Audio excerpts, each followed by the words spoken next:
What up? What up? What up? Happy Hump Day. We are at another wonderful Wednesday night of what? Ladies' night and feelings right. Cause this is ladies' night. Oh, what a night. Oh, what a night. What about that? Howdy, everyone. Tell them what the special occasion is on this ladies' night. Because girls rock. We are twinning. Mom daughter squad. Yeah. Again, everyone, thank you for tuning in to the Platform Sports Talk Show. It's your girl, Bunny. And of course, we got to give a shout out to our producer, our jack of all trades, host with the most, DJ Fred, aka Smoooth. Also, if you're tuning in, please make sure you are tuning in on Facebook. Also, we are on YouTube. And you know what? On YouTube, you have to click and subscribe. And when you click on that bell, anytime we go live, everybody else will be notified. Also, we're streaming live on Hot 365 Radio. And also, shout out to the fellas. The last Wednesday of the month, we always have the man cave. Shout out to the fellas that hold it down. And of course, in between time, when we don't have ladies' night or the man cave platform sports talk show, we got a rocking group of cast members. Look like we on TV, but still, we rock. So without further ado, who else is on our cast? None other than Jobo, all the way from the boondocks. Hey, Bonnie, what's up? Hey, hon. Look, I like your guys' matching outfits. Yeah, she trying to take a little attention, so I said, let me put you on camera. How you been, hon? What's going on in your world? Not much, just busy. That time of year coming up, fall time, and just we're all over the place this time of year, and then got to keep up with all the sports. Sports is about to get crazy soon. September baseball. You got football coming back, tomorrow? Before you know it, basketball will be back, and hockey's right around the corner. So this time of year, it gets to be a little fun. Okay, so pigskin, football, college, and pros. Also, like you said, baseball, the fall classic. Hey, ma'am. Fall classic. Also, shout out to the hockey team, your Blues. We got training camp around the corner. Ma'am, don't mess it up. We were twinning so well. The people out there don't want to hear you whining, baby. They want to hear what we have to say. Tell them we're good Cardinals fans. She would have wanted her onesie today with her Cardinals gear, but I told her let's twin today because we're on ladies' night. Yeah, see, they don't want you fussing. Anyway, so let's get right to it. Yeah, all the way with the fall classic, because September is a special month. Not just because of fall classic, my birthday. Shout out to all the Libras out there. And I would love to talk about not just Pujols trying to reach for 700 because he's making a liar out of me. I said he's not gonna make it, but the way he's been swinging lately, he may hit it. The Cardinals have 25 games left, if I'm not mistaken. Something like that. Yeah, I don't know. I was thinking about this earlier. Me and you about a month ago were like, nah, there ain't no way it's gonna happen. I don't know. He's right there. He's 5 away. So I hope he at least passes A-Rod, which I think will 100% happen. But I don't know. I told Brendan the other day, I was like, if Albert does it, then I'm about to put the house down on us winning the World Series because that's just 700. Albert Pujols goes back to St. Louis and it happens. That'd just be crazy. So we'll see. I'm starting to be a little more of a believer when it comes to it. Yes, ma'am. I got you. That had my attention because I said I didn't think he was going to hit it, but besides that, fall, baseball, also another attention because of NFL, football. The Deshaun Watson, we touched on that a couple of months ago on a ladies' night, even on a regular platform sports talk show regarding Deshaun Watson. He's not going to play for some weeks. You think he should play? Exactly. He shouldn't play for a whole year. But it's still that he's so relevant right now. It's crazy because I'm like, if they're talking about Deshaun, I'm like, he's not gonna play half this season. So what are we doing here, people? But hey, it's everybody gets excited when NFL starts. So when we talk about September and fall, man, you're gonna be banned from the show if you keep making all this noise. Oh, you want to see Mia? Mia's busy right now. Yeah, Joe Mia's Mia taking a should bath. She's taking a late nap. A bath. Oh, Oh, whew. bad. Nap at 7. Hell no. Hell no. Oh, and shout out to our favorite viewer. Hi, Miss Williams. Hi, Miss Williams. Hey, Miss Williams. Yeah. So with the NFL talking about Deshaun Watson still, and also the whole controversy of one of y'all favorite NFL players who's still playing that I thought would retire. We know is interesting because you can be a scrub in NFL, but you'll get the headline if your team's winning. Or if you're really, really great and your team sucks, you get a headline too. I don't know about other sports, but definitely NFL you get that. So, man, what? Thursday night is when football starts. Thursday night. Yeah, I'm excited about I'm not the biggest football fan, NFL fan. I will say I do get excited for the first week, and then Brendan has the red zone, so you have the 7 hours commercial free, football. So that's always fun. He's drafted a couple teams. That's all he's been talking about with him and his buddies. So I like the beginning of the year, and then after that, I'm kind of just wake me up whenever the playoffs start. But I'm pretty excited about it. Not wake you up when it starts. Okay. Yeah, pretty much. Yeah, like getting up towards the playoffs, and then like the playoffs last year, I felt like they were pretty nutty. Like that first round was boring, and then after that, the rest of the games they were pretty fun. So I don't know, I'm excited to watch young guys like Josh Allen, and it's what Herbert. He's another fun one. Let's see what the heck Rodgers does without his main offensive threat. With them in Green Bay. So we'll see what happens. It should be another fun year. Gotcha. And there was another crazy thing I meant to mention this at the very beginning. Michelle Smallman was a guest on our show a few weeks ago, and she has left St. Louis to take another position in Bristol, Connecticut, ESPN headquarters. So shout out to Michelle Smallman for that big move for her. She will be missed hearing her on the radio in the mornings. Definitely when I'm taking my daughter to school, I like listen to her in character. So I'm adjusting to the new lineup with Coach Kerry Davis, and Carricker's on vacation this week, but he's a dope guy. He was on our show as well, so I'm happy for him. Congratulations to Kerry Davis getting that morning slide as well. But just when the ladies do good things, we always got to promote and talk about it. So Smalls, don't forget about us small people here. yeah. I mean, extremely happy for her. She's been up in Bristol before, but now it kind of sounds like she's going to be doing more of her own thing. So it sounds like a new challenge for her, and it's going to be fun. She's really in with like the New York crowd, and she's got a lot of good friends up there, so she'll do great up there. I felt pretty cool when she texted me back. So I was like, well, Brandon, does Michelle Smallman text you at 11:45 at night? You let them know, right? No matter the time, it came through, right? Yes, I thought that was really dope. Shout out to Fred for, helping us get her onto the show. Like, as I've said before, it was like a dream come true having her on the show, and we got to have that happen before she left St. Louis and before her life gets even more crazy, most likely. She probably knew about it, obviously, whenever she was on her show. So it was awesome to, like I said, pick her brain on sports, but just about in life in general. And, doing something like Ladies Night, obviously she loves that because on her goodbye last Friday, she got a little choked up just talking about, her impact and with females and, in sports and whatnot. So it was fun.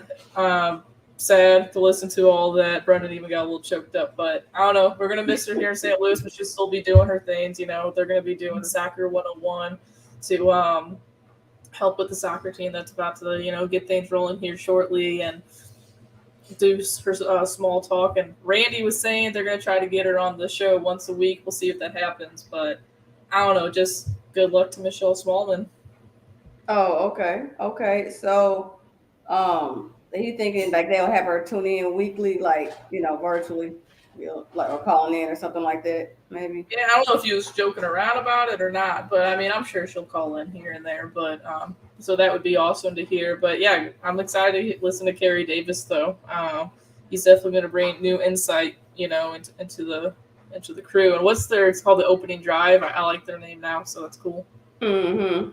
Yeah, like I said, I remember when we interviewed him a couple of years ago. That probably only like a month or two being part of the show. And I said he's a real cool guy. Like for him to be a football player, sometimes the perception, aggression, mean, tough, especially if you not say big guy, but for people that lift weights and build up weight. When I see guys with a lot of upper body, I'm like, man, they probably mean or walking around. But in other times they got gentle giants, or they're like, oh, okay, you're not mean, or you don't come off crazy like that. It's like hella cool people, hella cool. Yeah, so it's gonna be fun getting to get to know him and listen to him every day with Randy whenever he's back. So it'll be fun. Got it. Okay. So I know since you're the big baseball person, it's gonna be other people that's like, look, baseball can wrap it up because NFL, and then right behind it, we got Other the people, as NBA. in Bunny, because Bunny's like the one that wants the baseball to wrap up as soon as possible. I love baseball. I love my Cardinals. I'm just saying, a cold game is not the best for me in baseball outdoor. I mean, football, I was spoiled because the Rams had a dome. I never been to an away NFL game, but I did attend a cold playoff game with the Cardinals back in we won the World Series in '06. My friend had tickets, and it was the pennant game. It was in October. I had a rush from work, meet her at the stadium. Oh my God. I mean, cold. Like we're drinking hot cocoa. But I love the Cardinals. So, of course, the adrenaline rush helps you. But you sometimes have to take that nice little walk to your car. You feel like, oh, shoot. You're And supposed to spike your hot cocoa because when you get that alcohol flowing, that adrenaline flowing, you're high fiving random ass people. It's a good time. it was exciting. It was Yeah. exciting. You see, we were high fiving people. We were in our company suite. So it was people I didn't know. Like I said, I rushed from work to get there. I'm like, I didn't have to pay. So I'm like, hell yeah, let's go. We was in good. I'm like, what? So yes, high five a whole bunch of people I didn't know, but exciting. Yes, I didn't spike because I come from work. I was just trying to get to the game. Yeah. But besides that, with cold baseball, it's just summer is usually dead time. Y'all have free agency talk a lot to fill in the void, but baseball takes it all up. But it's all good. Um, what else? So we had one other panel person that usually comes on with the ladies' night. Our WWE guru, Miss Sharita. Well, she has had other things going on in her busy world, so she has to make an exit from the show as a regular on ladies' night. So we would truly miss her, but she can always chime in from time to time. And you know what's crazy? Is Sharita can't join us anymore. We already lost Annie. Annie. I was like, okay, anybody else gonna break our hearts in 2022? Everyone's leaving us. I know, right? But we've got some pretty cool people to join the show as well. Yes. So hopefully we'll have our other panelists, Miss Coach Stringer and Michaela McGee, or I call her Money McGee. She usually joins us as well, but she had a last minute situation come up, so everything will be okay with her. But she won't join us tonight. But hopefully she will be joining us in a couple months. Next month she'll be busy, so she won't join us because she is getting ready to do the Miss Missouri pageant. Miss USA. She already won Miss Missouri. I'm sorry. She's doing Miss USA. Mix it up. So shout out to Money McGee, and we're proud of you. We're rooting for you. I can't wait to hear the details because I know it's a nice road to get the crown for Miss Missouri, let alone Miss USA. So definitely can't wait. In the meantime, in between time, let's run our good old hot topic. So we can start it with your favorite sport. Again, I told you I love baseball, but my true love is basketball. But I love baseball and I love hockey. On top of we can throw MLS because once the soccer team starts playing next year here in St. Louis, I'm gonna gain a little bit more knowledge. I know it's a big soccer bed in St. Louis area anyway for decades. It just seemed like why now we getting one, but hey, late than never, right? Yeah, I'm excited for it. Excuse me. So let's talk about your good old Redbirds. We have people. You wanna? Sorry, you wanna bring in our special guest real quick? Oh, yes, ma'am. She's here. She's ready. All right. Come on down. So let me tell you all about our special guest before we talk about our Redbirds. We are hailing Miss Brittany Willis all the way from the sidelines of Clayton High School's basketball team, women's basketball team. Now, Miss Willis, St. Louis native, also was not just doing basketball over her time, but we'll find out more information about her. But specifically, she's also was being a track person. She's also did her collegiate work at McKendree back then, college, university now, and also besides coaching, she definitely want to tell us what she does in her free time.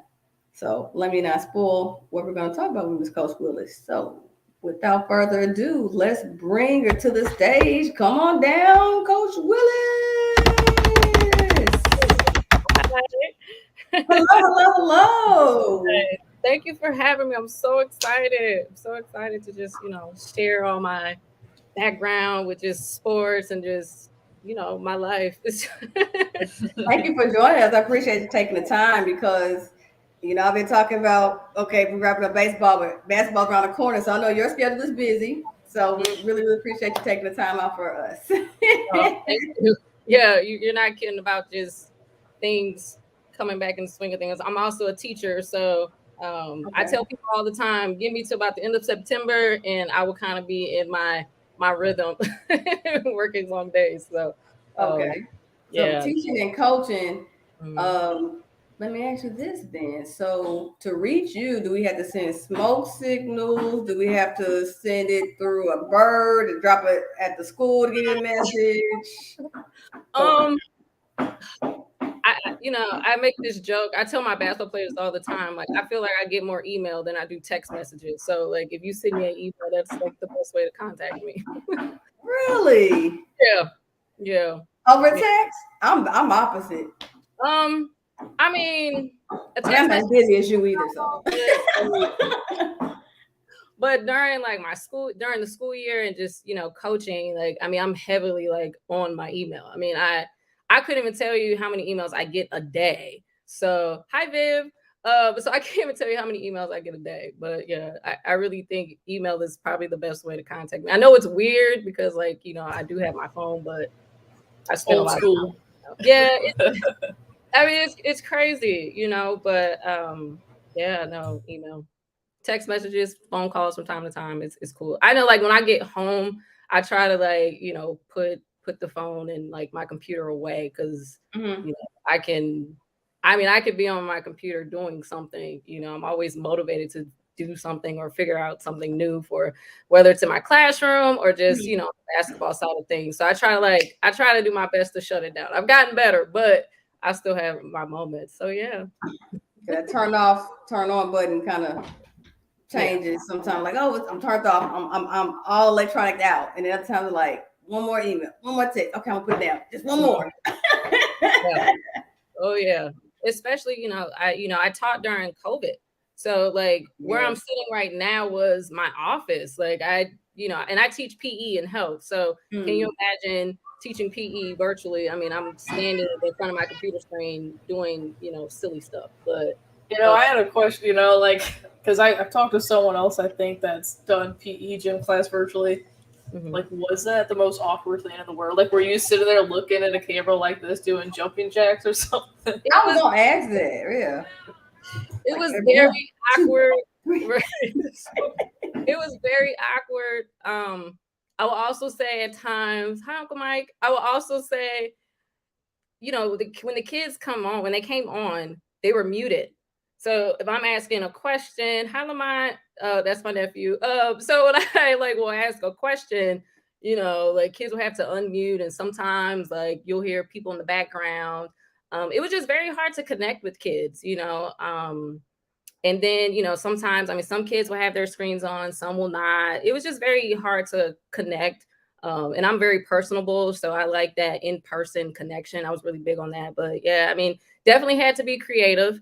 I would say, my work day is usually from like 8:15 to 3:15. I was probably sitting at my computer from like 7 a.m. to like 7 p.m. some days, because it was just like we were creating a whole new curriculum for virtual. So like, yeah. So like during that time, I'm like scarred looking at my computer screen. I was like, I gotta take a break. So yeah, it was awkward, to answer your question. Oh, well, look, while you give a shout out to all your family members, they are following the instructions correctly. Thank you for everyone for tuning in to the Platform Sports Talk Show. So again, if you're on Facebook, make sure you leave the comments under the Platform Sports Talk Show. If you are on the YouTube, make sure you subscribe to our channel and click on that bell, baby. Anytime we go live, what happens, Jobo? All y'all will be notified. All y'all. That's a trigger word with us. Who is y'all? Just everyone out there. Got it. So let me go into Coach Willis's world real quickly. Okay. I want to learn about, hey, you got basketball, got track. Like, where did all this start from? Like, when did you first fall in love with sports? I would say, I was born in Reno, Nevada. I was raised here in St. Louis, but I started basketball back when I was born in second grade. I was playing in the YMCA. I still have my little like YMCA t-shirt to this day. I still remember like everything with the t-shirt. I used to have like one of those thick headbands, everything. Like I still remember like all of that. So second grade, my parents just put me in just different activities, and I fell in love with it. We moved here in St. Louis. I think when we got here, I was introduced to track. I ran at U City. So shout out to them. That's where I started. I ran there, and then got into select basketball, played out in North County. The first team I played on was the St. Louis Cougars.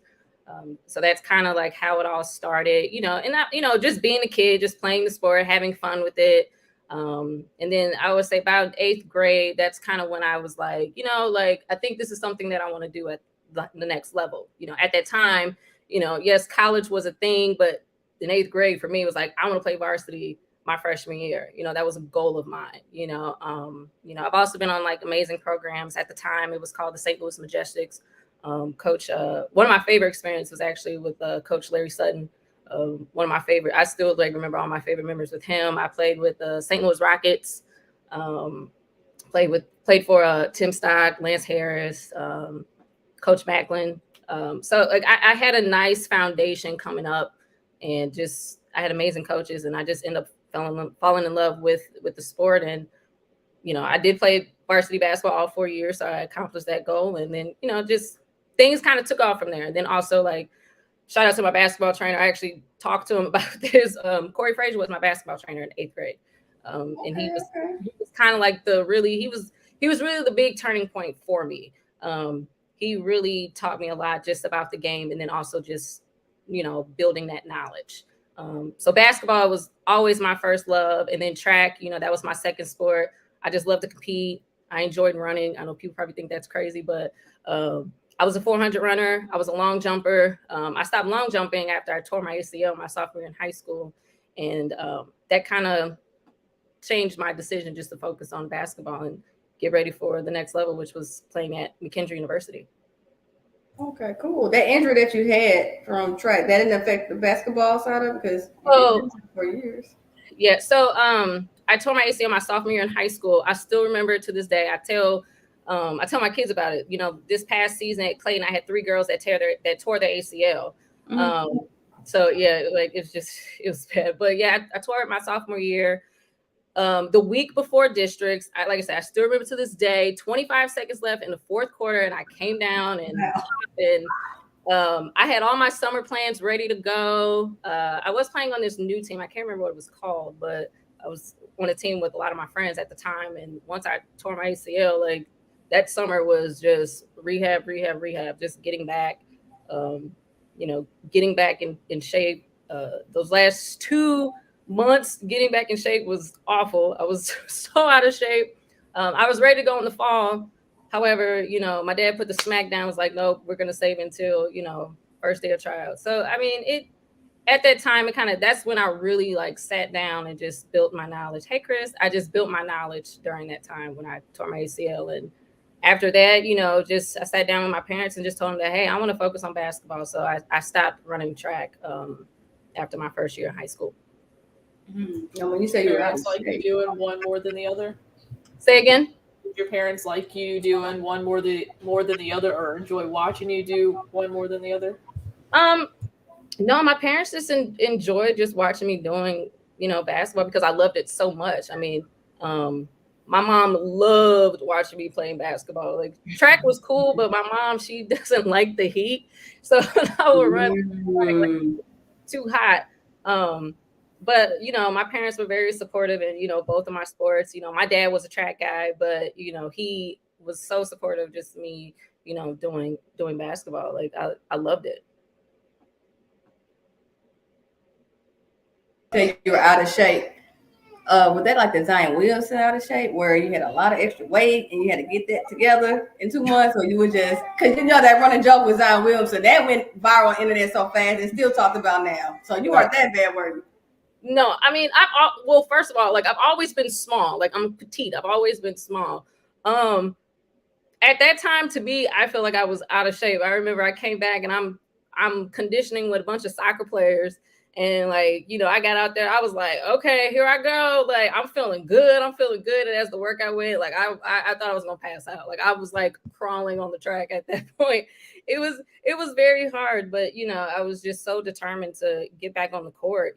My junior year was, I've always, was told at that time, like your junior year is like a crucial point for your career. That's when the recruitment process and stuff, started. I missed the whole summer because, I tore my ACL, so I was rehabbing at that time. So I was just so determined to get back on the court. I missed it so much. So I was just doing everything possible. I guess I'm very disciplined even to this day.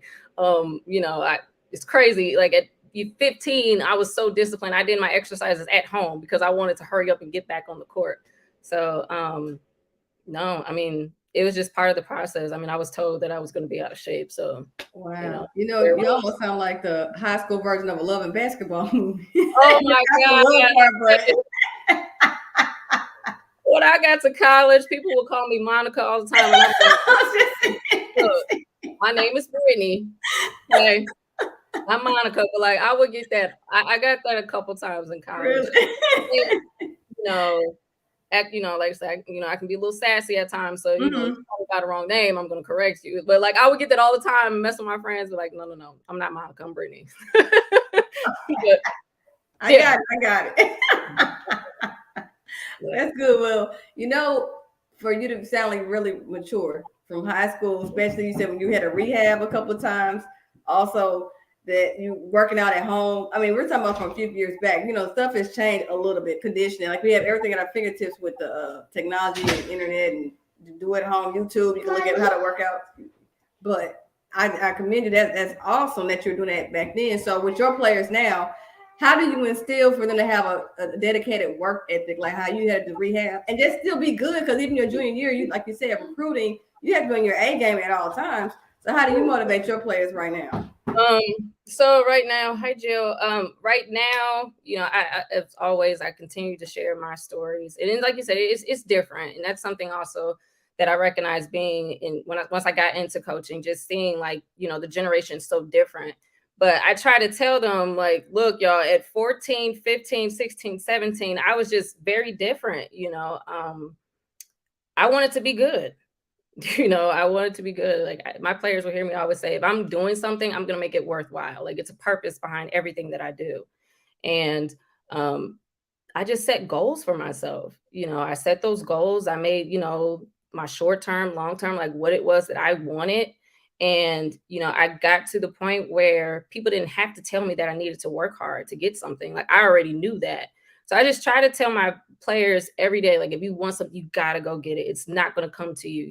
The other thing too, that I notice at times is challenges, sometimes like, I have players at times who are afraid of a challenge, but that is a perfect opportunity for you to grow. One of the things that I still say to this day, you know, that Fraser always told me, that's always instilled, is like getting out of your comfort zone. And that's something that stuck with me. And, you know, I just also try to model that just in my everyday life. You know, I work hard with my job. I work hard as a basketball coach. Like, my players see that.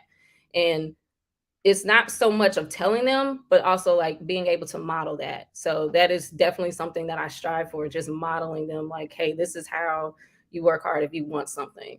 But just always continue to encourage my players every single day. You know, it's an opportunity to get better, you know. So I just drill it in them. Sometimes they get tired of my stories. They're like, oh, you know, like, here we go again with this. You know, like, I'm a defensive coach.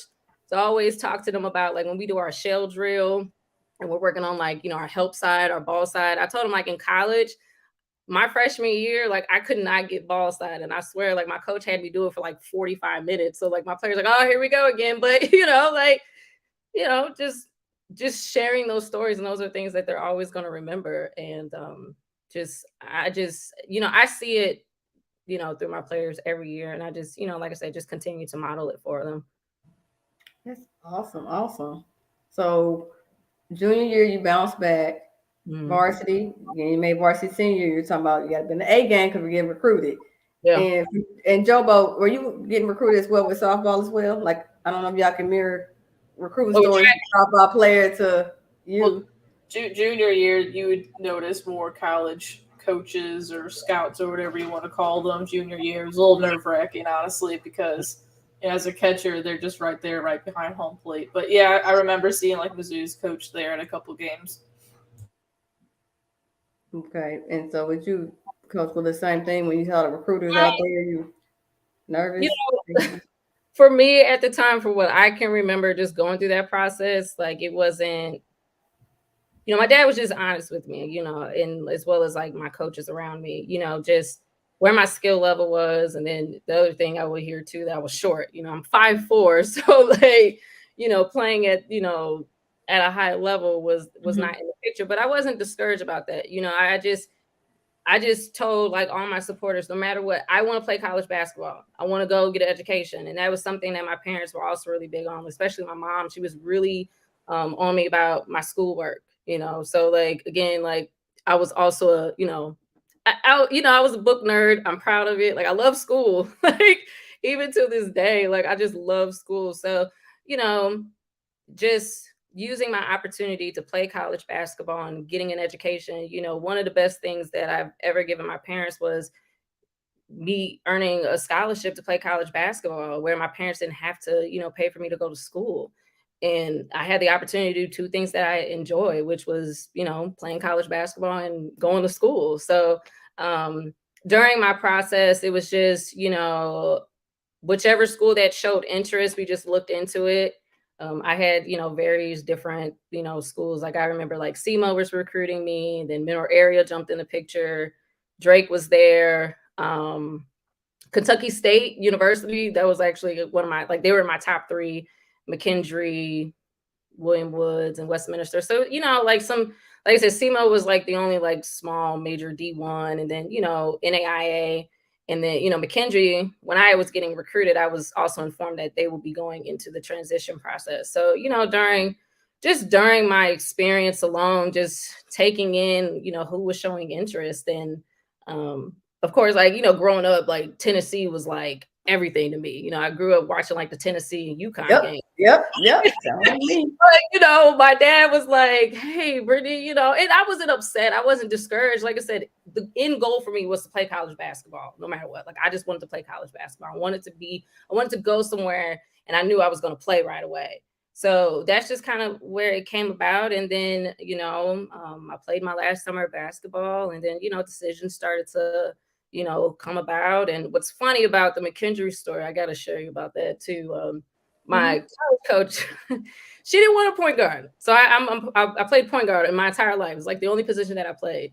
And I went on a visit. I went like on a preview day. So I got to do the touring. We got to go see a football game. I remember like stepping in her office and just like, you know, I remember before we got into her office, I was telling my mom and dad, like, oh my God, I love this school, like the campus, like, it felt like home, you know.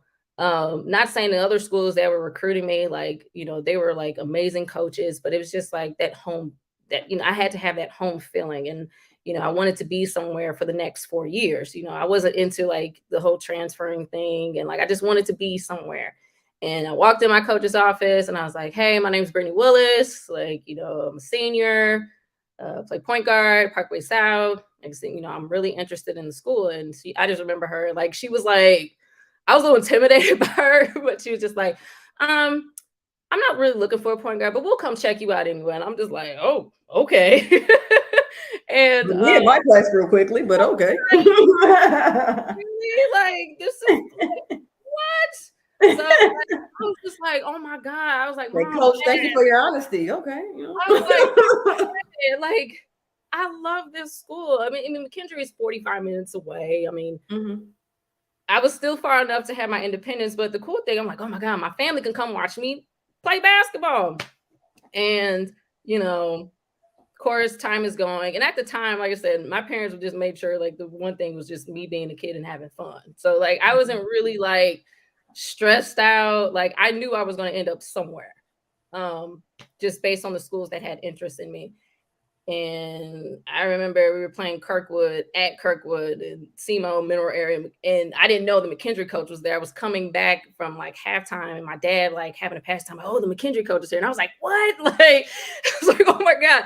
Luckily, like I was playing really well that game. And I remember coming out the locker room. There she was hogging my parents. She told me that too. She was hogging me from the other coaches. She didn't want them talking to me.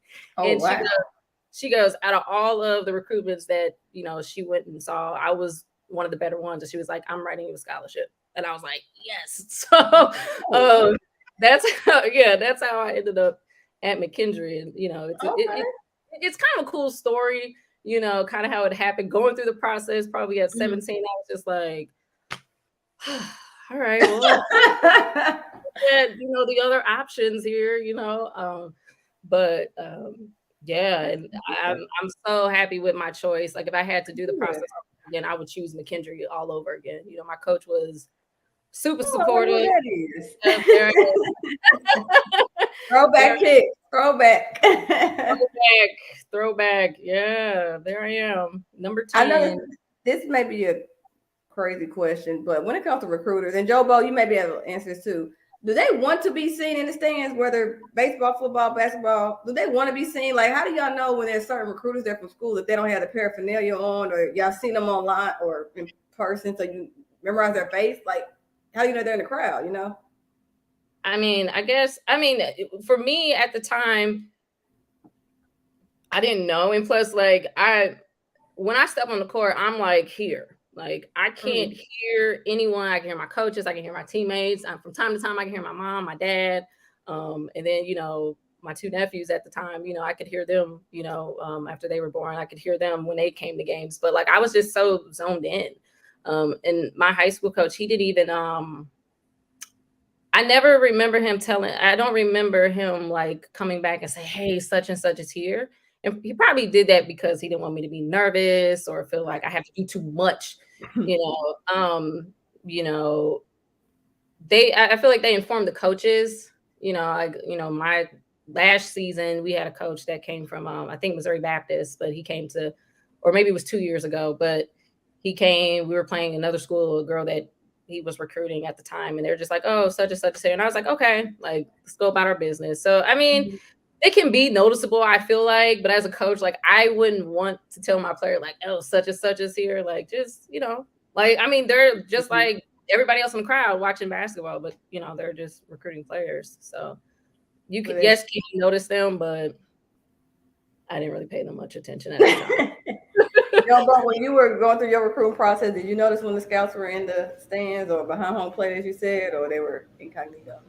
Well, sometimes they'd show up with their, you know, their little collared shirt on with the team, with the school name on them. But my softball coach, she played at Mizzou, and so she was pretty well known and knew all these coaches. So she would mention it. But I was the same way. I just want to be focused in on the game, and that's it. You know, like, I just feel like I was a different person in between the lines, and I liked it that way, and I didn't like hearing all that outside noise. But so like I said earlier, it makes it extremely nerve-wracking whenever you know someone's there to watch you, especially when it's someone recruiting. But since you all know that you're really good, that people are going to be looking for you, and again, social media is different than compared to back. I'm sorry, now then it's different as far as how people recruit. But I'm just wondering, you know they're there, you just don't know where they are. So you just always, I guess, mentally saying, "Let me put my best foot forward," whether I know they're here or not. I guess that's the yeah. So yeah, like at the time, like you know, me coming up going through high school, at the time it was about making a highlight tape. Now, another funny story. I tell people all the time, Brittany didn't need no highlight tape. People came and watched me. Okay, I'm here for that, baby. All the time. So people like, Brittany, I do not have a highlight tape at all. Like if you try to go on YouTube and be like, Brittany Willis, you will not find it. Like, like I didn't even, you know, I don't know. Like, who knows if my dad thought like, oh, let's make a highlight tape. Like, right. These coaches will recruit me, but like it's kind of a like I like using that story to my players all the time. But like now, like that's what it's about. Like you have huddle, right? You know, so you can make a highlight tape, you can post it on your social media. I mean, because that's just how it is now. Like that's how it's connected that way. But for me at the time, like people had to create highlight tapes. You know, you know, I'm very humbled, by the way, but I'm just, you know, I just thought I'd say that just in case. Better come to my game, see now. Okay. In case people try to look for, you know, Brittany Willis highlight tape, you will not find it. You had to be there live and live in color. I have, you know, I may have to, you know, blow out the DVD, you know, videos that I have from high school. VHSs. That's all I have. That's all I have. So if you want to, you know, if you know, you'll have to check that out. Oh my God, that was my track picture. So I ran track too. It's okay. Look, now you look like Higher Learning, Tyra Banks in that one. So I went from loving basketball to Higher Learning. Look at you. Another thing that I heard in college too was the Tyra Banks thing. I'm like, oh my God, like what the heck? Yeah, that was my track picture. I ran track 3 years, starting my sophomore year. I ran like my last 3 years at McKendree. But yeah, no, that was gosh, I haven't seen that picture in forever. I didn't know that was still like, shout out to Fred for bringing up the receipts, huh? Hey, come on, you know, like just go ahead and bring it. Like, yeah, nope. I ran track. That was my hairstyle. I was really, you know, the high ponytail was like my signature. You know, my college coach also like she was. What's so funny too with my college coach, she will she was all about our hair. She was able to tell us who we were by our hair. So if our hair was like totally different and she was looking for us on the court, she'd be like, whoa, fix your hair. So like, you know, my thing was the high ponytail, you know, that was my thing. But yeah, that was my track picture. My God. Mine was the high to the side, like 80s look. I always did that high to the side. But that was my look right there. The high ponytail. Now, you know, and you know, I was never really into having my hair down, but you know, now I can, you know, I'm like, oh, I can wear my hair down. I mean, this probably will be up in a ponytail tomorrow, just so you know. This is only down for tonight. Like I get hot. So, but yeah, no. Like I said, yeah, like we were just talking about that recruiting process, like it's totally different. And I'm, you know, in the process of helping some of my players right now with that. So I'm learning. You know, I'm learning too as well and helping them. I'm glad you said that. Because our next panelist definitely can engage on that too with the recruiting and your players. Yeah. Our other panelists for Ladies Night. Jobo, you want to take it on in? Well, just welcome in Coach Stringer. I was thinking this whole time. She probably have a lot to say about everything we're talking about with recruiting and basketball. What's going on? What's up, Coach Stringer? What's up? Long time no see, homie. I know how you guys doing. Good. How about yourself? I'm here. I'm blessed. I'm blessed. Man, look, Coach Stringer, I was telling Coach Willis, I refer her to 2 movies, Love and Basketball and Higher Learning. If you got one more out there for her, let me know. But I'm just saying, because of a couple of pictures I see or the stories, I'm like, wait, I would say this. There's one more. I would say there's one more celebrity that I used to get like coming up all the time. There's one celebrity that you have not said yet that I also heard coming up? Who was the one here? You want me? I can give you a hint. You know, Give me a hint. I have an idea. All right. I'm gonna throw it back. You know, she was in the movie Set It Off.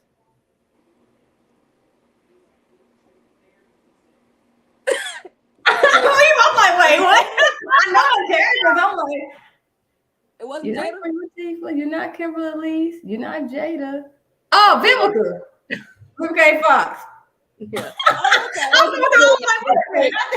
I'm slow, my bad. It's all right. It's okay. That was the other one. I don't hear that as much now, but like I remember at times like I would hear that and I'm like, huh? Yeah. That's another one. I can see that Vivica. Out of all the 3 movies I mentioned, I can definitely see Vivica the most. That makes sense. Look, That makes Tyra sense. Banks on the left, some of Vivica on the right. I'm just saying. Oh jeez. I mean, now I'm to the point where I think I just look like Brittany now. But yeah, I mean, I'm on the Google machine right now looking up all these. oh my god, yeah, and that's what they used to do. They would like Google it and like they would like put my pictures together, and I'm like, oh god, like stop, like. That's funny. This is fun. I'm sorry. It wasn't playing, but You know, thank you. I take it as a compliment. I think she's pretty. But yeah, it happens from time to time. you And I got don't some of know. your kinfolk talking about your height too. Oh my god, yeah, you know, They are 5'4". proud of your height. You know, I mean, I'm 5'4 1/4" too. I tell people like my true height. They're like, why don't you just say 5'4"? I'm like, no. Lamont is who? Who is Lamont? One of your players or That's family? my nephew. That's my nephew. I actually I coached him too. You know, I my starting I coached in Parkway South Feeder program, and you know, the last thing I ever thought I would do was coach my nephew. And yeah, he now that he can brag that he's taller than me now, like he can have that moment. I mean, he's gonna be taller than me. Like Lamar, I'm sorry, I stopped growing after 7th grade, so I just kind of accepted the fact that I'm just gonna be, you know, 5'4", you know, strong. But I was competitive and I was fast. So all right now. So when you coached his team, it was an all boys team, or he was just a mix? yes. So you know, it's crazy because I would say the 2 things that I'm doing right now, being a teacher and a coach, I said that I would never do. And my college coach, she knew I was going to be a teacher, but I never had like really at the time, like I wasn't thinking about coaching. I didn't know what my basketball like life was going to be after, you know, college. You know, I was looking at, I mean, it was just kind of a process. I had no idea, but I started coaching in Parkway South Feeder program. I had a girls team for 4 years, and I was like, oh yes, I'm done. And then the boys side grabbed me like, hey, you want to, you know, coach the boys team? And I was like, I never coached a boys team before. And I made my dad my assistant because I'm like, Dad, I never coached. You know, my dad coached sports, you know, for a long time. He, you know, he coached football and, you know, he coached a little bit of basketball, but basketball's not his thing. But I'm like, Dad, I never coached boys before, so I need some help. And I coached, you know, his team for all 4 years. Which was cool. You know, the other thing too, I was like, oh, like the difference between girls and boys. I didn't realize it maybe, you know, just who they were, their personality. And they were like, I love them. Like they will, like they're freshmen in high school right now. And like I got emotional like at our banquet. I was like, oh my God, like you guys are freshmen. You see them growing up. They were so passionate and emotional. Like I was like, what is wrong? Like I get this from girls, you know, from time like the girls team that I coached, I would say, like I would get that. So I'm like, oh, boys is gonna be a breeze. I mean, they do things so easily, but I was not prepared for like just like they would be so emotional. And I would tell them like I love that about them. They were so passionate and emotional about the game. But I'm like, guys, we can't be too emotional right now. Now that's funny you say that because I remember Coach Stringer when I first interviewed you a year plus ago, and I asked you like, okay, with boys, was it easier? Because you know they talking about women or girls being, you know, emotional all that. But you tell me how your boys are too. So let me ask you this, Coach Stringer, if you, or not if, but what gravitated you to coaching boys over girls? I know what you said, Coach Willis, but Stringer, what is your reason of getting boys instead of girls? Initially, it was the drive, it was the hunger. I was coaching teams that didn't have that drive, you know, and being a passionate coach, it's kind of hard to coach when you don't have that match energy. So I was like, I can't do it. I can't do it no more. So that's when I started coaching the boys AAU program. And when I started coaching my boys, okay, this is fun. And then they got overly emotional. Then I was like, I'm going back to girls. Like, it's waves. It's waves. And it's different settings to it, man. You just got to pick a good batch to stick to sometimes. Yeah. Wow. Yeah. And that's crazy. Go ahead. I think also too, like, it just depends on the group, depends on the group. I think also the other thing is about like just having kids who want to be there. That can also make a big difference, like just wanting to be there.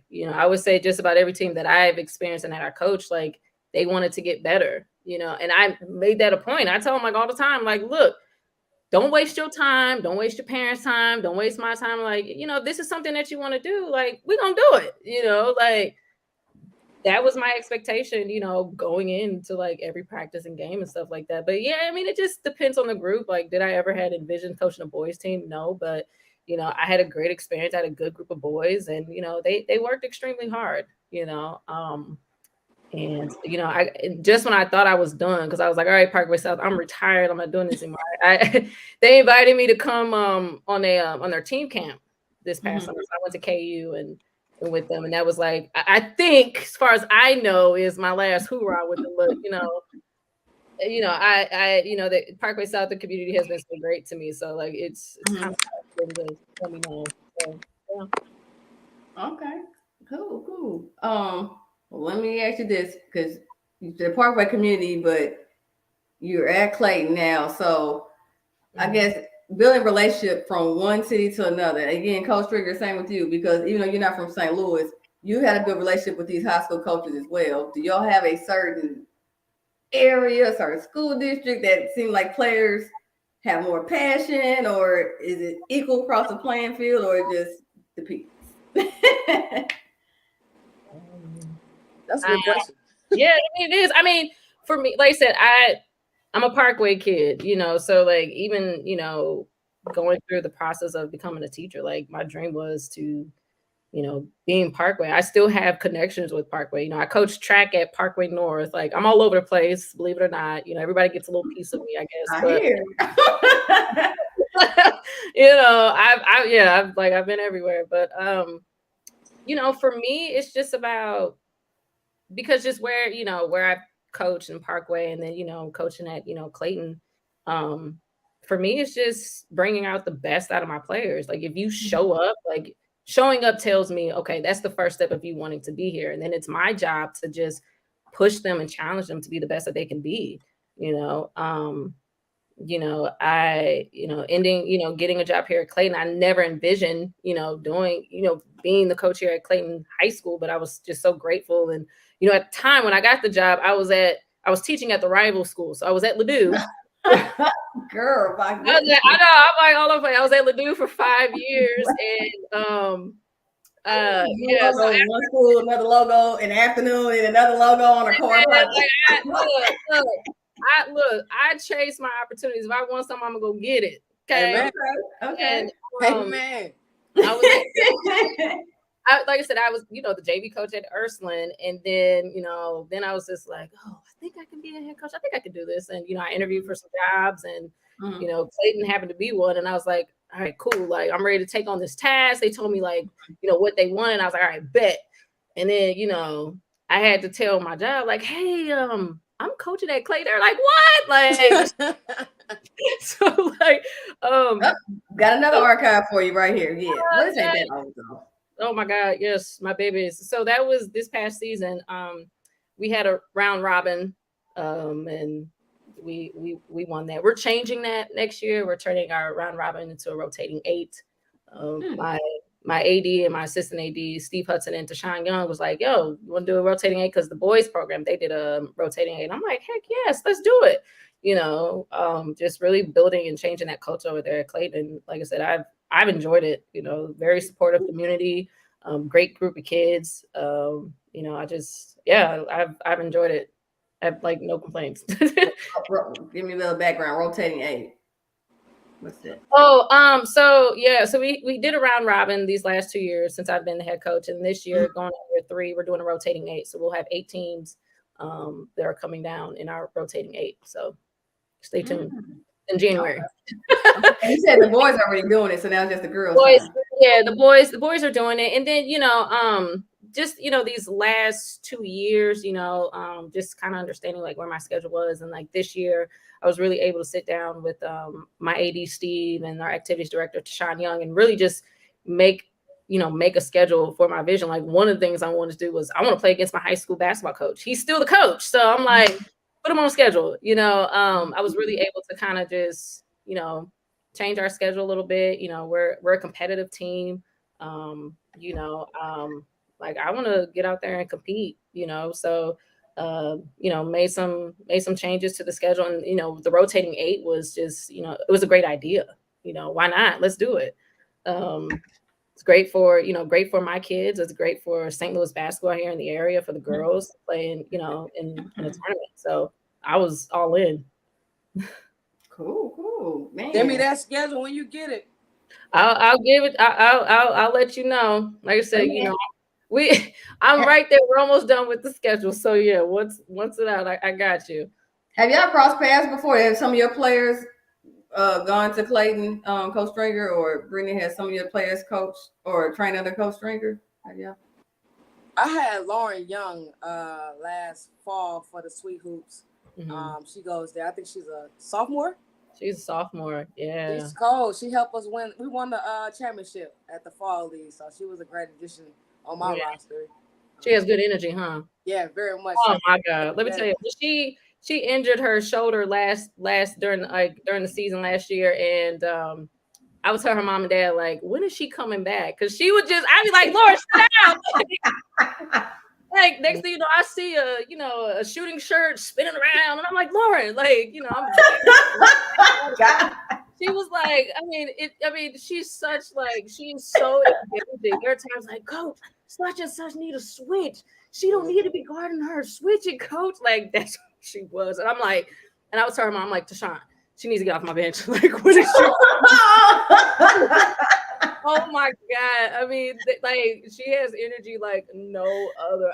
Just the towel and just, she was such a good teammate when she was injured, but like, for a while I was just like, dude, is she coming back? Like she's stressing me. Nice. I called her Sweet Lefty. I worked a lot with her. Her dad coaches at Lewis and Clark, so I do a lot of work with him with recruitment. So I didn't know that was her dad, and so I was out recruiting at the MIDCS tournament. He walked in. I said, "What you doing here?" He's like, "Well, my daughter's Lauren." I said, "What?" Mm-hmm. Yeah, it's a small world, man. World. And that tournament, I think like she was like kind of in the process of making her return, but like we didn't want to rush too soon. Of course, she was like in my ear, like, talk to my mom. I want to come back, and I'm like, whatever your mom says, we're just gonna go with, like, right. Because like I work with her mom. She's our activities director, and there's Tashawn, my colleague, and then there's mom. So like at the time I'm like, Lauren, if your mom says no, like no. And I remind her, I'm like, Lauren, you're a freshman. We don't want to rush you back. Like she didn't. Nothing was torn or anything, which was good. But, she just had to be patient. And she was just, she's a kid that has so much energy. And then, like I said, if you go back, I'm sure you can go on YouTube, find her games, like, early on, and you would just see her, like, just acting silly. But, that's who she is. That's something. And I always tell her, too, like, that is something that she brings to the team. Kid comes excited to practice. And there are times where I have players who are tired, and Lauren's like, let's go. And they're like, Lauren, but and then I try to match her energy at times too. Like, I do have good energy. I would think. I don't know what my players would say at times, but like I be trying to match her energy, and I'm like, Lauren, I'm tired. Like, you won't see me waving a towel. Why do you sound like somebody mama? Like, look, I'm tired dealing with you today. I did. Like, I was so serious. I would ask her mom and dad, I'm like, when is she coming back? Because she didn't get off my bench to shine. Like, come get her. Like, I can't do this anymore. She needs to play. And she came back, and we just took it. I was nervous. I don't think she knew that. I was like so nervous. I'm like, oh my God, like, she okay? But she just went out there and played. She didn't show it. And like I said, she was a really great asset. She brings the best out of everybody on our team. I really feel like that's what she does. she brings that a lot. I have like Jasmine Burks, Brooklyn Pierce, Stella Whitney, um, Genevieve Roach and Taylor. Like, they were like, they set the tone. They really set the tone, and they pushed all their other teammates. That's just the one thing I love about my team is like I feel like they really bring the best out of each other. They push each other, and I make them. I make them. So, yeah, like I say, I'm very fortunate to have a really, really good team. Good. Well, before I ask you, Coach Springer, about what has your attention, I just need one more question answered. What does the next chapter for Coach Willis look like? I take life by storm. Mm-hmm. 1 year at a time. That's just how I am.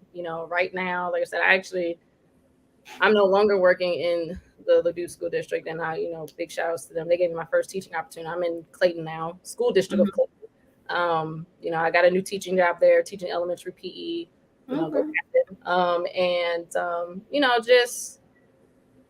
Just wanting to find my home base right now.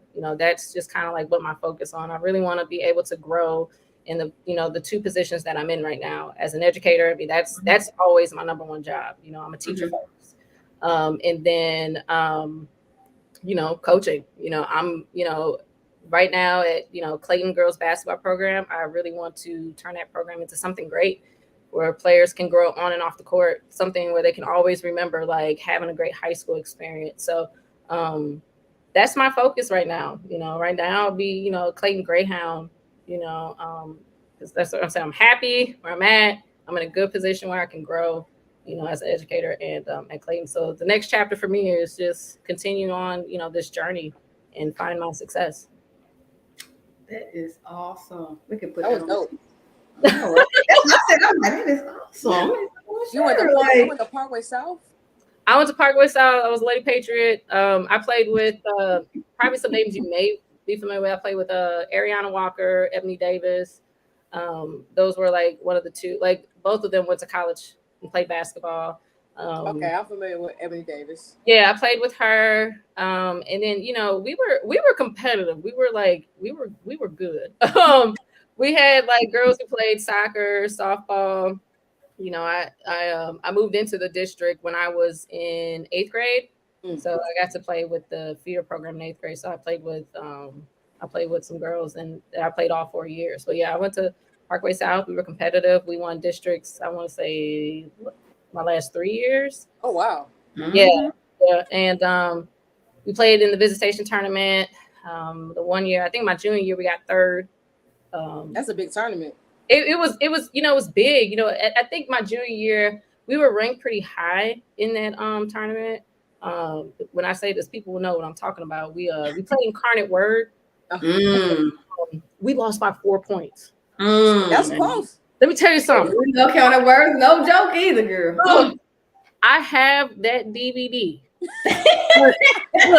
Listen.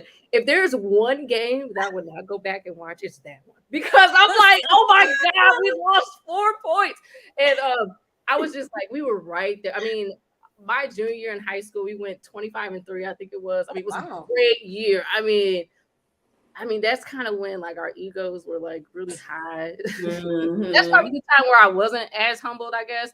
We were good. But like we lost to them by 4 points, like I said, they're great team, great program, but like my competitiveness, man, I was just like, oh my God. I mean, that's probably the closest in my high school career I got to, to Incarnate Word. Like playing, and also like playing against one of my favorite players, Bianca Beck, was like my favorite. Like I told her that like a couple years ago, but like she was my favorite. So anytime like I had to go up against her, I was like a little bit nervous. I was like, oh my God, this is Bianca Beck. like I mean, I was a really big fan of her. Plus, she played point guard, so like that was someone who I looked up to. And then we played Nerix Hall and got third place. And not to toot my own horn, but please do, honey. It's their platform. Go ahead. Look, you can probably Google it.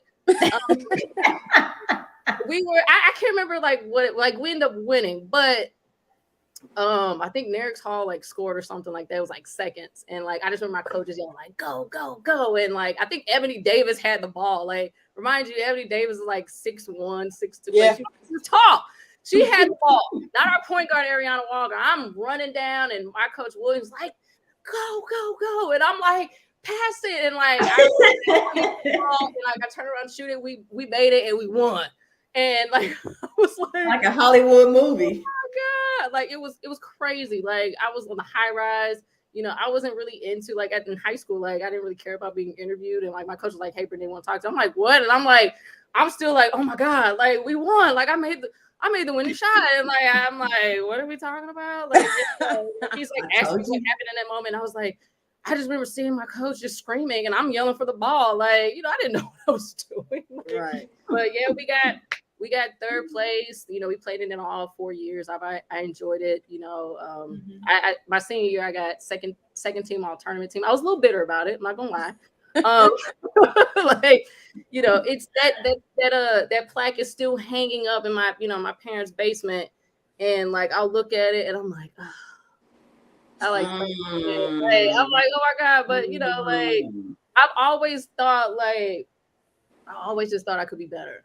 You know, like I was just always just wanted to be better. You know, like I would just say, like, you know, it wasn't about the awards, like for me, you know, it was just about like I just wanted to be the best that I can be, you know. Like I accomplished so much, you know, and now looking back on it, I used to be afraid to like talk about it because I'm like, you know, somewhat embarrassed, but I get to a point where, you know, I share these things because I want my players to understand like how hard I worked. I worked extremely hard. I was that kid, like there'll be a party Friday night. I'm going to the rec center and shooting at 7 p.m. You know, that's dedication, baby. You know, yeah. So like, you know, making conference, district team, you know, I scored 1,000 points in high school, scored 1,000 points in college, you know, like I had, you know, I had so many like success, and like I'm just so grateful. And now I just want I want to be able to share that with my kids, you know, through hard work and dedication and sacrifice. Like that's what you have to do. And yeah, like, but yeah, no, like I said, I had some really good moments in high school, like super competitive moments. You know, people always laugh about it, like, why are you still mad about that? I'm like, because like, I can't get over this. Like that was personal for me. She's gonna have gray hair and everything. She ain't gonna get over that. No. I was like, I mean, you know, when I got to college, the same mentality remained the same. Like I was competitive with everybody. So Parkway's different. I'm learning about Parkway. I teach at Parkway Central, so I'm just now learning about. Oh no! Is that a rival? South and Central, y'all rivals? Not Parkway South. So Parkway South, we really didn't have a rival, so it was weird. Like every year, like my coach was like, "It's Lafayette, it's Marquette, like it's this." We didn't really have like a true rival, but once I became a track coach at Parkway North, we have rivals at Parkway. Girl, you are a jack of all trades for every school. That's our rival, you know what I'm saying? So, you know, I learned, you know, again, it was the kids that taught me, right? We're like Coach Willis, like Central's our rivals. I'm like, all right, like, okay, let's do it. So, you know, every moment, you know, we were trying to beat Central. So, and I remember the year where we won, our girls track team won state in 2019, you know, and we had some fun moments. And, you know, Central, they just recently got, they won state this year, and they were like always competitive. I mean, we would go back and forth. At the time, we had like one of the number one state runners in, you know, on our team, Lacey. And, you know, we would be on that podium, you know, first place, and Central will be second, and my kids just having a good time. So, you know, like I've learned. So yeah. Central's one place, West another, not rivals, just in the same Parkway district. South. There's so many schools around. This is my first. Because I don't know what suburban conference. Yeah, is it suburban north, south? Was it? No, they changed it. You know, again, once I became a coach, I was hearing about red pool, green pool, yellow pool, blue. Wait, I'm like, what is this? What? We got a crayon box for the divisions now. Wait, what? Yeah, because you know, growing up, it was like the suburban south, the suburban north. Like, you know, so this past year, we were playing teams in our conference that I played in my conference. So I'm like, this is, you know, it's different. But yeah, it's it's the green pool, it's the red pool. Like it's different. Like a big old crayon box. Okay. Right. I mean, literally, yeah. We were in the green pool last year. My team is moving up. I think it's the red pool. So we moved up the conference. Time to turn it up. We got we're up for the challenge. Joe, Hancock is in what district? That's where Joe went to school. What district is it? I can't even tell you anymore because I don't even live around it anymore. It's Hancock always reminds me of Wrigley Field. It's just in the middle of a neighborhood, a random neighborhood, and that's what it was like. So tiny little school. Like our rivals were always Bayless. Oh wow. Hated Bayless, everyone at Hancock hated Bayless. But yeah, so we were just a small little district, small little school. Did you like Valley Park? No, but my first home run over the fence, not running, was against Valley Park. It was a grand slam, and I'll never forget that day. The only reason I asked that because when I moved here to St. Louis, I went to Valley Park from 2nd grade to 7th grade. Hey, Dad, he's on there. Hey, Mom. But yeah, I went to Valley Park from 2nd grade to 7th grade, so I just had to ask that. Yeah, no, we played them every year, a couple times a year, and I wouldn't say they were a rival or anything, but I didn't like playing against them. They were good games, though. Oh, wow. Well, everybody, thank you for tuning in to the Platform Sports Talk Show. If you're listening right now on the Facebook, make sure you leave all comments under the Platform Sports Talk Show page. And if you are on Twitter, send us a tweet. And, of course, YouTube. Subscribe, and click on that bell, baby. Because anytime we go live, what happens, Jobo? Y'all made fun of me last time, so you will be notified. It's all love over here. It's all love. We also have all our shows archived on the Roku channel. So, Coach Willis, if any of your family members or friends didn't catch the show, tell them to tune into Roku channel. We have all the shows archived there. And also, we are streaming on the radio Hot 365. It is live, so tune in as well. And every first Wednesday of the month, like we're doing right now, is Ladies' Night. And of course, last Wednesday of the month, we have the Man Cave. The fellas are bringing their topics and things to talk about. And in between those of first and last Wednesday, we have, of course, our weekly Platform Sports Talk Show. Brought to you by Smoooth Productions. Woo-hoo! So, ladies, I'm going to do a quick segue because I forgot. Coach Willis has been dropping Don's information and have us laughing. I had a couple of topics I want to talk about. I'm almost out of time, so let me get right to it. Real quickly, what's the sports topic that has your attention right now, Coach Willis? Oh my God, I'm not over the fact that Serena Williams is retiring. That is like the big sports topic for me right now. Just kind of in misbelief about it because she's one of my favorite athletes. That's just kind of like what I've been stuck on, and I've been like heavily like watching all the matches. And one of my colleagues, Jill, actually, she was watching it every day. Like she teaches kindergarten at my school, so she was telling her kids like who she was. And one day she brought a tennis racket to work and some tennis balls and brought it to the gym, and we were just kind of like bonding over that. So that's kind of been like a really heavy topic for me right now. That's what's in my glass. Gotcha. All right. What about you, Coach Springer? College recruiting. I'm tapped into this college basketball right now, man. Mm-hmm. Everything, this whole recruitment and the transferring portal, all that good stuff. So I'm deep into that right now. And I'm deep into your background, man. What kind of kicks are those back there? That was I'm moving. dope. What? Next week, so I had to bring all my shoe boxes down. Oh man! I guess I can circle you around real quick. Please do, man. Like this is like MTV Cribs. Those are all my Jordans and all that good stuff. All boxes, so my Uggs and all that good stuff. Y'all, I got like 2 pairs of shoes. Let me tell so dope. Oh man, I love it. I'm moving next week. Sneakerhead. I'm moving. I get out. So you're moving or you just moved? No, I'm moving. Okay, so wrong button. Got it. Okay. Well, with this college recruiting, and we got Serena playing her last game, Miss Williams said it's hard to believe we're not going to see Serena in the tournaments anymore. I know, like I can literally say I grew up watching her because we're around the same age. So yeah, it is going to be different. And Coach Willis, who is Jillian Bean? Another Clayton educator. Okay. You said we got to teach the children when they're young about the greats. Love watching you, Coach Willis. Yeah, no, that's what I was talking about. Like we were, like I said, she was walking around school with the tennis racket all day, and I loved it. Like, all right, That's dope. That's dope. I know. I like that. Hey, the visual, so the kids know. Like, okay, I remember our teacher brought this teacher talking about Serena. They're gonna remember that for a long time. I'm telling you, that's smart. I like that. Yeah. Okay, so. Coach Willis, are you a baseball fan? I know you're not really from St. Louis, but at least baseball, or even a Cardinals fan?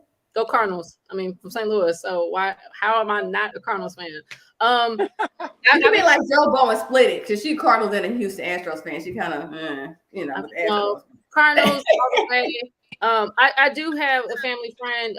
She works out for the Atlanta Braves. So Atlanta. Woo woo. But St.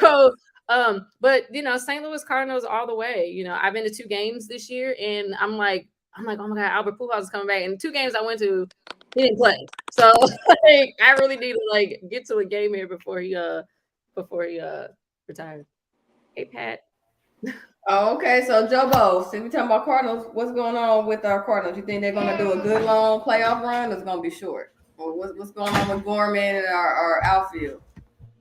I don't know. The way this team's been playing lately, I think they could, do a long run in the playoffs, have a good long run. But I don't want to get too ahead of myself because there's still some question marks with their outfield's one of them. Right now, Dylan Carlson went on the IL for a thumb issue that apparently he's been having since August. So we'll see what happens there. Corey Dickerson's been batting 5th for us a lot lately, and that's been kind of weird, but he's been hitting the ball good. But the pitching's been amazing, starting pitching and relief. Jordan Montgomery's going today, one of our acquisitions at the trade deadline, and he's been really good, and so is Quintana. So I think I always tell Brendan that I'm not comfortable with our division lead of, if we win tonight, 9.5 games, because anything can happen, and we do get a long road trip in California later on, but fingers crossed we'll be popping champagne at the end of all this. Popping champagne. Or me crushing brewskis or something. I don't know. I'm not a big champagne person, but Cool. Real quickly, Coach Stringer, what's in your cup? Just curious. Some tea. Some tea? Help. Okay. Some tea. She been sipping this whole time. Like, okay, I don't know if she's drinking coffee at night or she got to stay up. Cause I know y'all tired. Y'all coaches, y'all about to get the grind for real. Yeah, I'm up every day at 4:30. 4:30. I go work out at 5 and then get ready to go to work. Yeah. So what time y'all go to bed? Hell, y'all up before the sun come up. Y'all go down. Go down. I mean, it's past their bedtime right now. That's what I said. I'm so sorry. I'm trying not to keep y'all past y'all bedtime. I'm not. I don't have a bedtime anymore because kids make a middle of the night. I had preseason workouts. I had preseason workouts, and I came home. I hurry up and shower, ate dinner. That way, by the time this stream is off, this will be wrapped. I'll be in pajamas on my couch. My goal is to be in bed by 9:30. I even was crazy. I have a timer on my phone that says, ding, ding, ding, it's bedtime, and I never make it on time. But as long as I'm in bed by 10:30, I'm good. Serious. Right. Well, my bad. I don't want to put anybody past their bedtime. So you're good. A couple of questions. I brought this up to Joe earlier, so we can touch on this NFL stuff real quickly. Any of y'all watch or follow football? NFL, college football, either or? I'm more into college football. I don't know. It's just something about, the college football atmosphere. I'll watch. I mean, I love football. I love watching the sport. Like I said, my dad, he coached it. He played semi-pro. So football was, a thing that I got to see growing up. So but really heavy into college football, like the LSU game. I don't know if you guys saw that, but that heartbreaking at the end, girl, that went viral the whole weekend. I said, well, damn, for that first game, that coach, you swear that he almost killed him. They blew him through the mud. And I'm not like, I'm like, I mean, I don't know if I have a favorite college football team, but like, I mean, I screamed. I was like, no, like. I'm just saying. All I know is I forgot that coach's this is first year, first game. As bad as it was, he can redeem himself. I mean, college football is a little shorter than NFL, but it's like at least 9 other games. So I think the first impression didn't go good, but I figure he can redeem himself. Like I don't follow LSU like that. But the other topic with NFL starting tomorrow night, Thursday night, prime time, and then Sunday with regular game start. Everybody's talking about Tom Brady the last few days. And I was like, okay, it's all time. We know he came out of retirement. And word on the street is because he came out of retirement, some issues are going on at home. And that's what caused him to have a hiatus through some of the training camp. And I'm sitting there like, why is that people's business about what man got going on at home?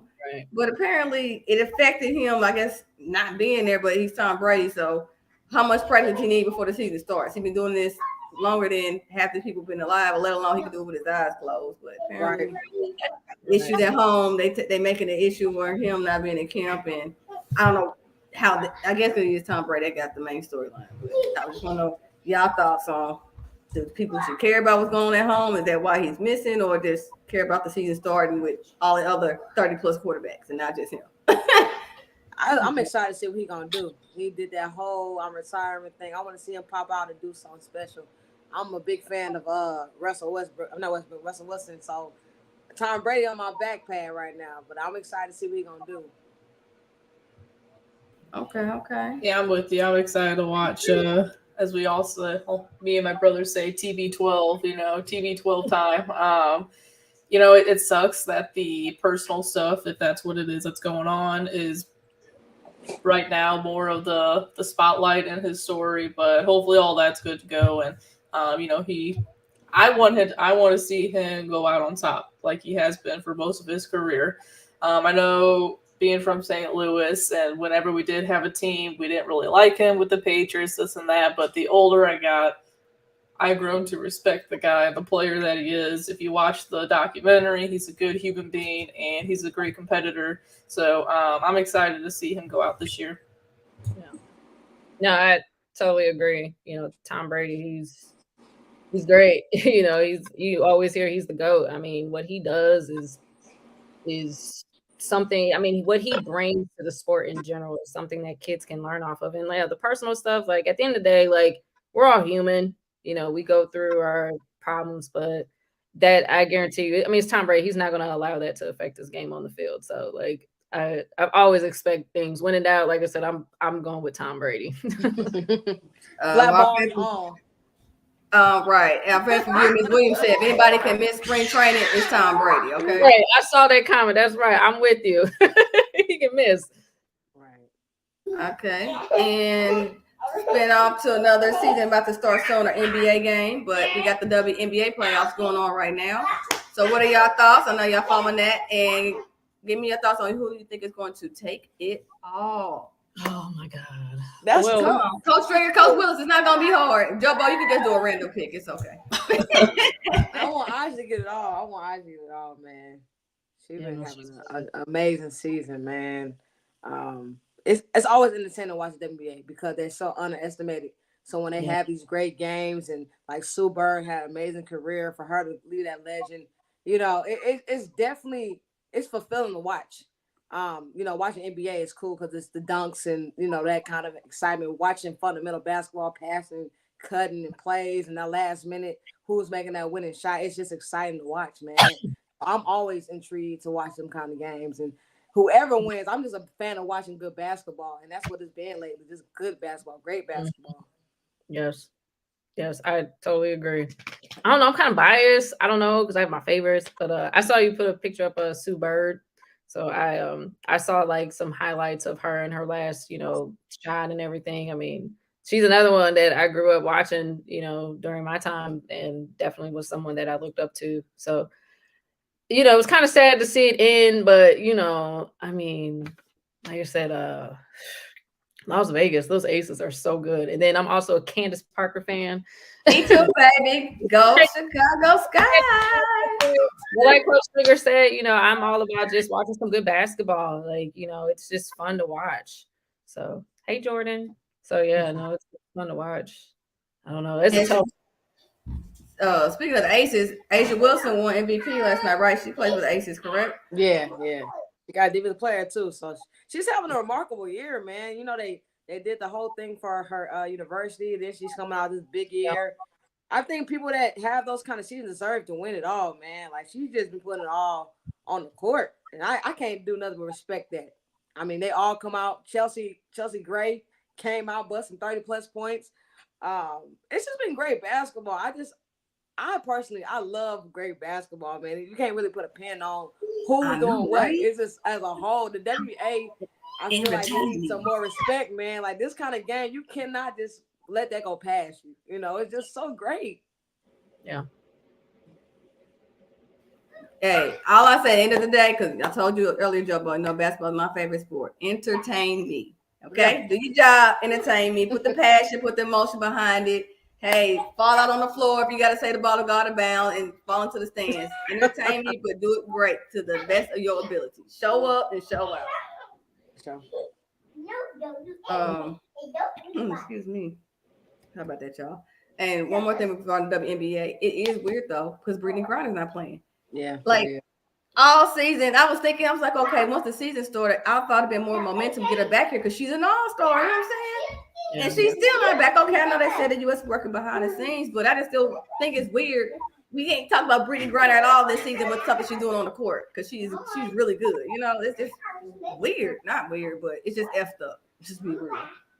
Yeah, she would have helped out a lot. Definitely would have helped her team out a lot. Yeah, I mean, recently, what is it like? It's been like 200 days now. Like I recently saw that. I'm like, wow, like 200 days. Like, I mean, yeah, it's just an unfortunate situation. Like, I hope that she gets home. I mean, I can only imagine like mentally, like what she's possibly going through. I mean, you're in a whole nother country away from your family, and you have the support, but like miles away. So just hopefully that her safety return will be soon. But like I said, it's I've read stories about it, and Russia is very different as far as like when they have like convictions and stuff like that. Like I think I read something where it talked about like if you're convicted of a crime in Russia and you have to go to court for it, 9 times out of 10, like you're going to get like sentenced for it. So and then you just hear stories about people being locked up in Russia, and it takes years to just get back here. So hopefully she'll be back soon. Fingers crossed. Yeah. Got it. Excuse me. So real quickly, Brittany got locked up last winter. Like, was this before or after the Russian invasion? We're in fall now. Y'all don't have an update besides they're supposed to be working something out, but I heard that 2 months ago. So are we gonna go through a whole upcoming regular NBA season and still don't have this young lady back? I'm like, if we're gonna have a whole nother season next summer, will she be back by then? That's what I'm wondering. So I just hope this gets resolved soon. Because like I said, I love seeing good basketball, WNBA or NBA. Just so the all-star player not being there. If this is on the NBA side, y'all know something would have been done by now. I'm just saying. Oh yeah. Facts on facts on facts. So Lord, y'all, sorry, my light fell off my stand here. But last but not least, because again, I don't want Coach Willis to be like, my alarm's going off. It's that's a whole nother hour. But probably I probably be in bed till 10:30. Like I'm sorry. Sometimes. It's a vibe, man. It's a vibe. Yeah, we have been doing really, really, really good over here. I mean, Coach, and look, I didn't get to touch on all the subjects I want to talk about your collegiate career and stuff, but I want to make sure we got our topics in. But great guest, and we just, like you said, it's a vibe. I'm sitting there like, feel like I'm looking at a in-person biography. You know what I'm saying? I'm just that's tight. Like, oh, she did that. And like your passion. Like, I'm feeling like when you said with the game junior year, you still mad about that loss. You still got so much energy behind it. It's like, okay, this girl is I she's do. passionate. I love this. And I hope your players feed into your energy, just like Coach Stringer. I still never forget about what you talking about your boys, balls in the face. Balls in the face. I'm like, y'all got that energy, okay? Balls in the face. Like I told you, I could be on the t-shirt, okay? But that energy I'm here for. Coach was another picture from the archives for you, honey. Are those Christmas nails? Oh, shout out to Coach Stringer that recognized my nails. So yeah, I'm really big into getting my nails done. But yeah, in my CDS holiday tournament at the time, like it was Christmas at the time. So yeah, those are my Christmas holiday nails that you see there. Yeah, that was at MICDS tournament. I believe that was the tournament. Okay, that was the first round. We played Collinsville. We came into the tournament seated 7th, and Collinsville they were seated 2nd, and we came out on fire. And it was just kind of like our theme for the season. We come out big, and I mean we're up. I mean we were up on Collinsville. I can't remember, I know it was like double figures, but like we were in it. And like I said, I had 3 of my starters at one point due to injury, and 2 of them were my point guards. So I had to move my shooting guard Jasmine Bergs to my point guard position, and I had to overplay them. And yeah, we came up short. But yeah, that was at the MICDS holiday tournament with my Christmas nails in the spirit. Yes. In the spirit. I don't it's kind of like this is just it's not like I like that color that you're rocking now too though. It's called let me tell you, because each nail color has a name. These, and I'm not making this up. It's really I can't remember what the silver one is, but like the other colors, it's called money green. Oh snap, money green. Okay, I'm here. Yes, that money snap. Okay. But Clayton girls basketball will be back at the MICDS holiday tournament, so you'll be able to check us out then. And I'm trying to get on the winning side bracket this year. You getting there? If not already there, you're getting there, honey. Okay. Send me a schedule. I got you. Coming soon. You guys do have upcoming tournaments this season. Y'all do a Christmas tournament. Y'all plan on doing more tournaments on top of your regular conference? So yeah, we do the MICDS holiday tournament. We last year was our first year being in the holiday tournament. We play in the Lutheran St. Charles tournament, which is after Thanksgiving, a really good competitive tournament. We playing that, and then like I said, we'll have our rotating eggs. So those are the 3 tournaments that we'll be in. So like I said, our first one is going to be at Lutheran St. Charles after Thanksgiving. Bet. Ooh, bet. I know, right? Okay, watch out, women's basketball, Clayton High School, Coach Stringer. Parkway schedule. You got to let us know what y'all got cooking too now. I live in St. Charles. That's right down the street. So, yeah. But what about your school schedule though? Because you're gonna have some games too for the holidays, right? We play on Tuesday, Thursdays, and Saturdays. But yeah. The best college schedule ever. Tuesday, Thursday, Saturday. God, I'm gonna make it work. One thing about me, I don't sleep. I'm active. I'm be everywhere where I can get. I'm all about helping these kids, man. So wherever I can get to, I'm there. Yeah. Bet. One more thing before we get out of here. I touched on our St. Louis Cardinals. Got about our St. Louis Blues. Joe Bo, any thoughts on our upcoming season? How the Blues looking? We gonna get another Stanley Cup run or not so much? I don't know. We're gonna play this one by ear. I haven't looked too much into it. I would thought for sure Tarasenko would have been gone by now. So I guess Army's done with anything up his sleeve. So we'll have to see what happens whenever training camp starts. But I think we're still gonna be a good team. I just don't know if we'll be that cup contender. But anything can happen. It's sports, All right. Well, you say you gotta tune into this one. Well, let's see then, Blues fans. Let's hope that Joe Bo makes a great prediction that we're gonna actually pull this off, not just tune in and see. Hey, Joe, you take me to a game? I've never been to a hockey game before, Joe. Take me, please. What? You never? I've never been. It's okay. I haven't been to a St. Louis Blues hockey game either. Ladies' night at the Blues. I've done get a pass, but you from St. Louis, Coach. But come on now, Coach, you get a pass. I'm sorry. I mean, Thrashers. We had the Thrashers. I mean, I've been to McKendree hockey games. Like that was probably the only thing that I've seen hockey like at McKendree. But no, I know. And when we won the Stanley Cup, like one of my best friends, she bought me a Blues t-shirt. It was my first Blues t-shirt.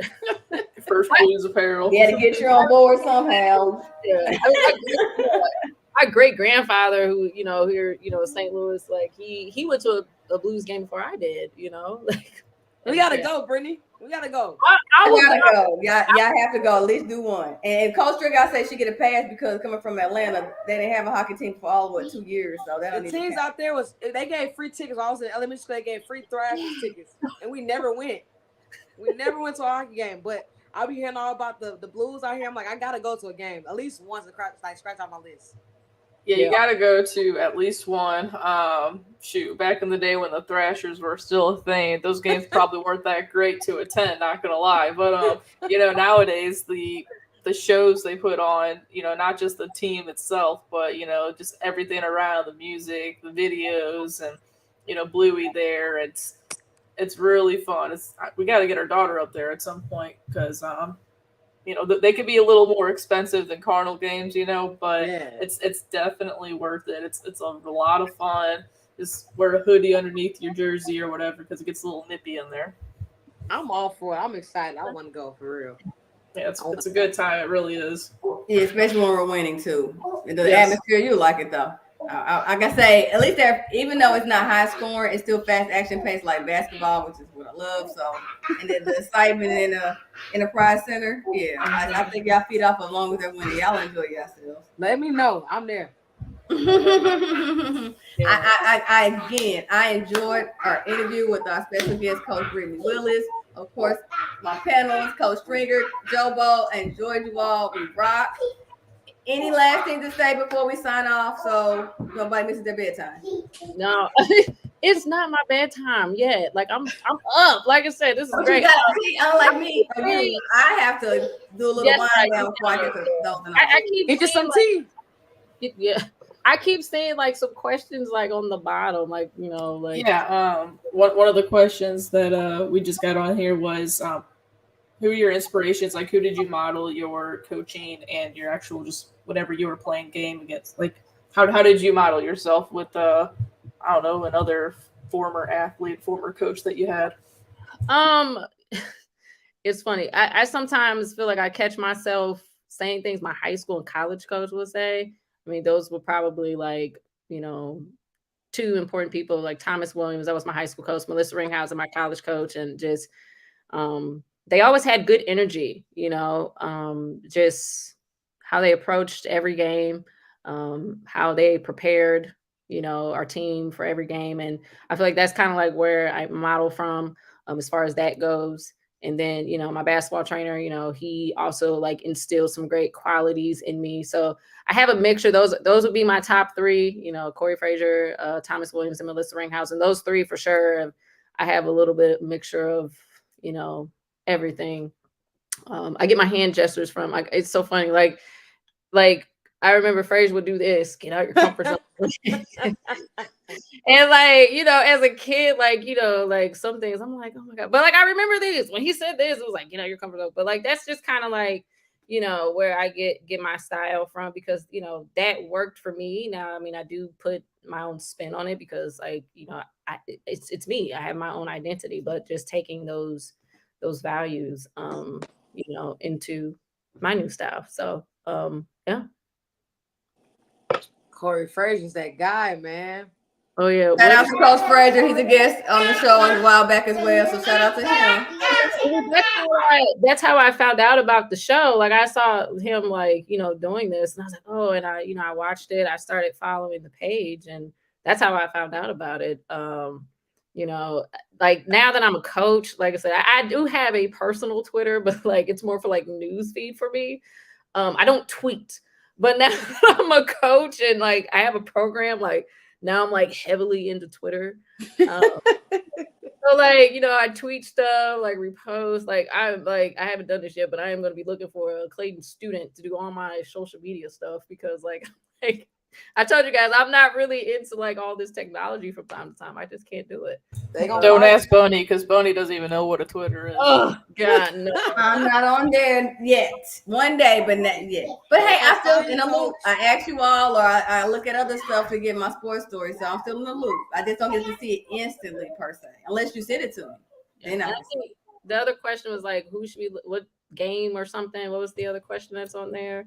No, it's what should people look forward to seeing whenever they come see the Clayton girls basketball team? Great energy. We are competitive. Every time, I tell my kids all the time, win or lose, you make that team remember who we are. Like, just let them know, like, dang, like they play hard. Like I said, I didn't really know a whole lot of history about, Clayton basketball on the girls' side at all. I came in and wanted to make it my own. And, last year, I mean, everybody was just like, gosh, your girls play hard. Like at the end of the day, all I can do is coach them up, prepare them the best way they can be. But at the end of the day, they got to go out there and perform. And I let them know sometimes, like, I wish I could do it for them, but, that preparation is key. So, just expect, them to come with great energy. They're going to compete. We are a defensive type of team. So you will see that. We'll be all over the floor. Yeah.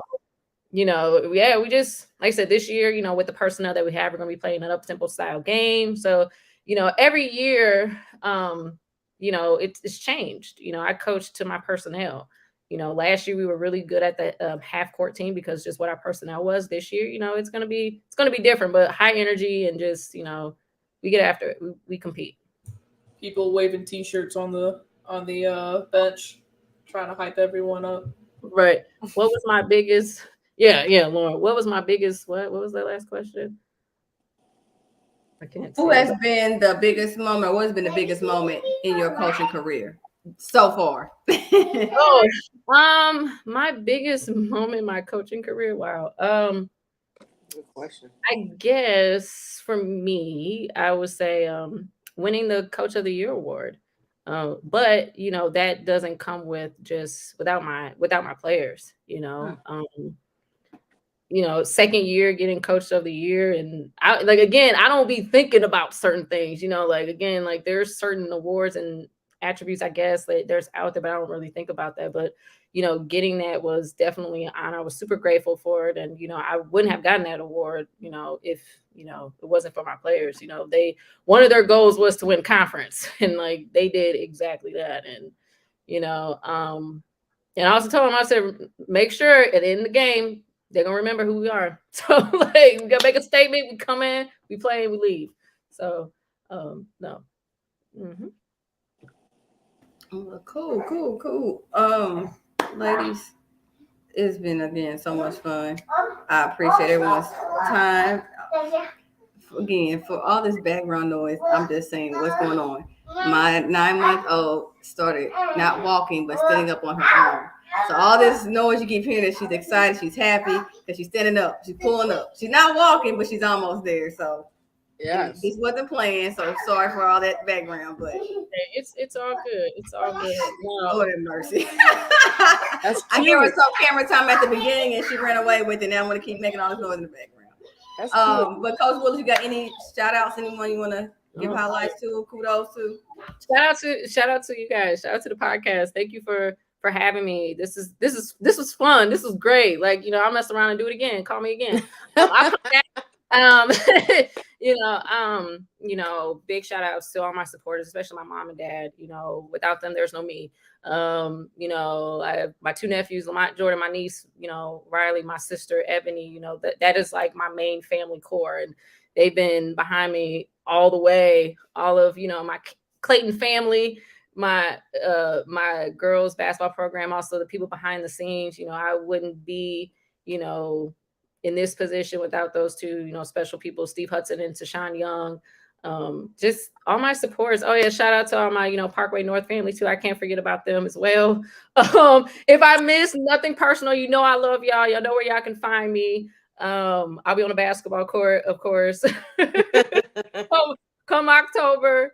But no, this was great. I really enjoyed this, and this was also a nice way for me to share my story, because like I like to say, like, I'm pretty low key, and I have a nice tight knit. But this was great to share my story, and just talk sports, just things that I enjoy doing. So thank you. This was great. I feel like I got to meet 3 amazing people. I'm looking forward to going to hockey night. So it's been a great experience. Oh, I can't forget, like, my cousin Patty too. She's also my godmother. She's another big and support system. Like, just all my family and friends, really. I love y'all.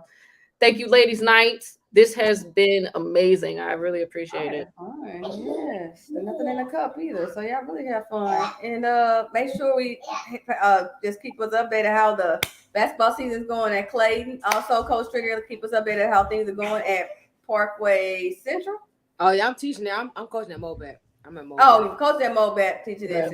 Got it. Okay. Well, keep us updated how the Mobap season is going as well. And for everybody tuning in again, thank you for showing us love. Platform Sports Talk Show. Make sure you subscribe if you're on YouTube. Hit that bell, baby. Also,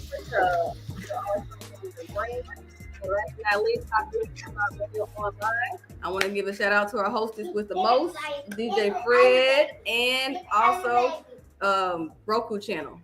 The show will be archived on there, so you can look at any past shows we've had. And last but not least, next Wednesday, it may be a different location, so stay tuned. But shout out to all our family from Stanton to the Man Cave, and of course, Ladies Night. Money McGee, we miss you, but can't wait to find out what you do with the Miss USA concert. Until then, you all, be cool.